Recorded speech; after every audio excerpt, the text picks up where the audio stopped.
बिस्मिल्लाहिर्रहमानिर्रहीम। Welcome dear student. Dear student, आज हम जो चैप्टर नंबर 5 है उसका जो एक्सरसाइज है उसको हल करने वाले हैं।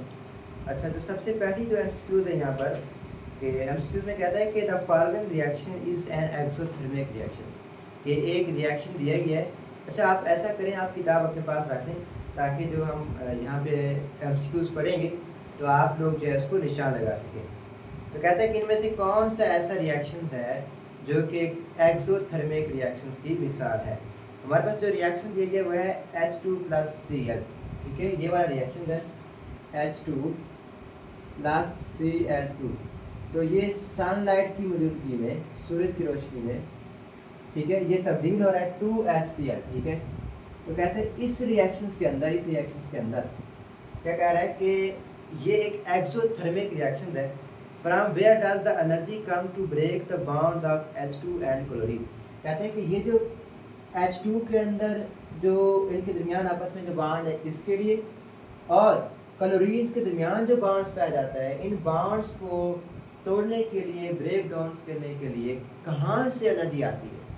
ठीक है, तो कहाँ से आ रही है, देखेंगे कहाँ से, सनलाइट से आ रही है। तो लिहाजा इसका जो ऑप्शन है वो क्या है, सनलाइट। तो ऑप्शन नंबर बी जो है इसका क्या है, ठीक है।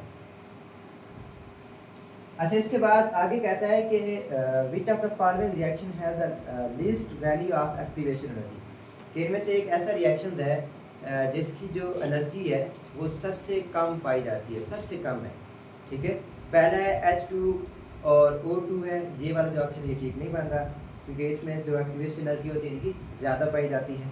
फिर इसके बाद कार्बन और ऑक्सीजन के हवाले से इसने मिसाल दी, उसकी भी एक्टिवेशन एनर्जी क्या है, ज़्यादा है।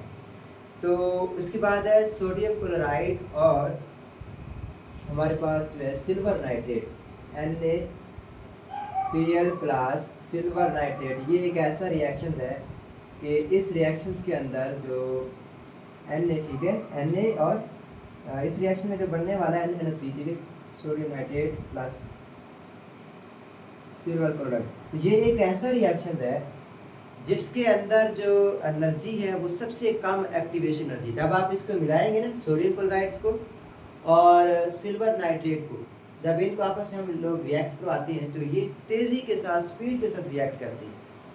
तो ये एक्चुअली स्पीड के साथ रिएक्ट क्यों कर रहे होते हैं, क्योंकि इनके अंदर इनकी जो एक्टिवेशन एनर्जी होती है वो बहुत ज़्यादा कम पाई जाती है। तो लिहाजा ये जो ऑप्शन है यहाँ पे बन रहा है मेरे ख्याल में ऑप्शन नंबर सी।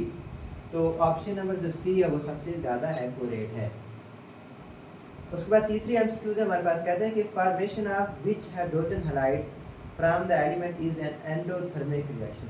कि इनमें से कौन सा एक ऐसा रिएक्शन है जिस जो कि हाइड्रोजन हैलाइड्स का ही है, लेकिन वो है कौन सा, एंडोथर्मिक रिएक्शन। एंडोथर्मिक रिएक्शन में पता है एक ऐसा रिएक्शन जिसके अंदर जो हीट है वो जज्ब होती है, अब्जॉर्ब होती है। तो हमारे पास जो है एक रिएक्शन है H2 प्लस I2। जब H2 प्लस I2 आपस में मिलते हैं तो इस नतीजे में बनते हैं 2HI। तो ये एक ऐसा रिएक्शन है जिसे हम एंडोथर्मिक रिएक्शंस कहते हैं।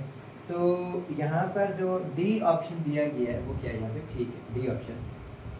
बाकी सारे एक्सोथर्मिक है, लेकिन जो डी है ये कौन सा रिएक्शन है, एंडोथर्मिक रिएक्शन की मिसाल है। उसके बाद चौथी एमसीक्यूज है, कहता है कि which are the products of anaerobic respiration. कि इनमें से एक ऐसा रेस्पिरेशन का एक ऐसा हमारा जो कि प्रोडक्ट्स है जो कि एनारोबिक रेस्पिरेशन का है। देखिए यहाँ पे एक प्रीवियस लेक्चर्स का एक टॉपिक खड़ा भी है एनारोबिक रेस्पिरेशन का। ज़रा देखिए, हमने देखा था एक एक्सोथर्मिक रिएक्शन था और इसके अंदर ग्लूकोज का हमारी टूटा था, तो कार्बन डाइऑक्साइड प्लस इथेनॉल और एनर्जी जो है एज अ प्रोडक्ट के तौर पर खारिज हुई थी।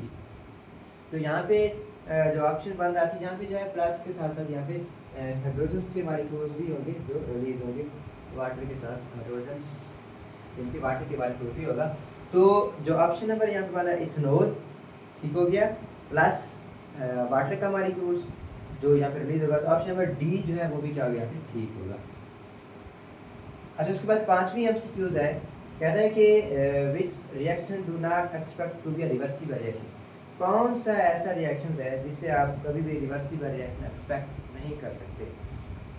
अच्छा देखिए, जो रिएक्शन दिया, देखिए ये एक पैराग्राफ है, ठीक है, ये इसका प्रोडक्ट्स है और ये नीचे जा रही है, इसमें क्या है, ये रिएक्टेंट्स है, ये प्रोडक्ट्स हैं। अच्छा, इस तरह एक और रिएक्शन है जिसके अंदर प्रोडक्ट्स है उसकी जो एनर्जी वो ज़्यादा है किसकी निस्बत, रिएक्टेंट्स की। अच्छा, एक और रिएक्शन है ये वाला जिसके अंदर जो प्रोडक्ट्स और रिएक्टेंट्स इन दोनों की जो एनर्जी है वो सेम होती है। तो इस तरह का जो रिएक्शन होते हैं उन्हें हम एक्सपेक्ट नहीं कर सकते कि वो क्या है, रिवर्सिबल रिएक्शन है। तो यहाँ पर जो ऑप्शन नंबर बी है वो क्या होगा, ठीक होगा ऑप्शन नंबर बी। अच्छा, इसके बाद जो छठी एमसीक्यूज है, ठीक है, चैप्टर नंबर 5 की, कहते हैं what does it show when a chemical reaction is exothermic. जब कोई भी केमिकल रिएक्शन एक्सोथर्मिक होता है वो क्या ज़ाहिर करता है। ऑप्शन नंबर 1 देता है कि it show the bonds which breaks are weaker. क्या वो ये शो करता है, ज़ाहिर करता है कि जो बॉन्ड बना है वो कमज़ोर है, और जो बनने वाला जो बॉन्ड है दोज आर फॉर्म, कि जिनसे वो जो बॉन्ड बने हैं उनकी निस्बत जिस बॉन्ड की जो है ब्रेक डाउन हो रही है वो क्या है, वीक बॉन्ड होता है। तो ये वाला जो ऑप्शन क्या है, ठीक है, ऑप्शन नंबर ए। ऐसे ही होता है जो बॉन्ड टूट रहा होता है वो वीक होता है बनिस्बत उस बॉन्ड की जो बन रहा होता है। इसके बाद 7वीं एमसीक्यू है, कहता है कि व्हेन सोडियम हाइड्रोक्साइड यानी कि NaOH एंड HCl, ठीक है, हाइड्रोजन क्लोराइड्स रिएक्ट करते हैं या मिक्स होते हैं विद अ टेम्परेचर इंक्रीज, तो इससे नतीजे में क्या होता है, टेम्परेचर क्या होता है, बढ़ जाता है। द रिएक्शंस इज, ये रिएक्शन किस तरह का रिएक्शन हो सकता है। देखें, जब NaOH और ठीक है HCl आपस में रिएक्ट करते हैं, क्योंकि ये दोनों जो हैं एसिड बेस रिएक्शन हैं, तो एसिड बेस रिएक्शन होने के नतीजे में इसके जब रिएक्शन होता है तो जो हीट है वो इवॉल्व होती है। तो इसलिए हम लोग कहते हैं क्योंकि ये एक एक्सोथर्मिक रिएक्शंस हैं, एसिड बेस वाले रिएक्शंस हैं, हीट इवॉल्व हो रही है, तो ऐसे रिएक्शन एक्सोथर्मिक रिएक्शन कराते हैं। तो एक तो जो है ऑप्शन जो है वो एक्सोथर्मिक रिएक्शन वाला ठीक होगा। तो जो पहली एमसीक्यू दोनों इनमें तो एंडोथर्मिक है, तो ये दोनों बनती नहीं। इसके बाद जो सी और डी बचा हुआ है तो ये एक्सोथर्मिक वाली। फिर इसमें से कहता है कि हमने वो देखना है क्योंकि इसमें से इवाल्व हो रही एनर्जी, तो लिहाजा जो ऑप्शन क्या होगा, नेगेटिव होगा। तो endothermic reaction with a negative enthalpy change, यानी कि ऑप्शन नंबर जो डी है वो क्या होगा, इसका ठीक होगा। उसके बाद 8वीं एमसीक्यू है, कहते हैं कि the average bond dissociation energy for the carbon hydrogen, carbon hydrogen bonds को तोड़ने के लिए जो एवरेज किस्म की दरमियान एनर्जी की जो एनर्जी चाहिए होती है वो है 412 किलो जूल पर मोल, ठीक है।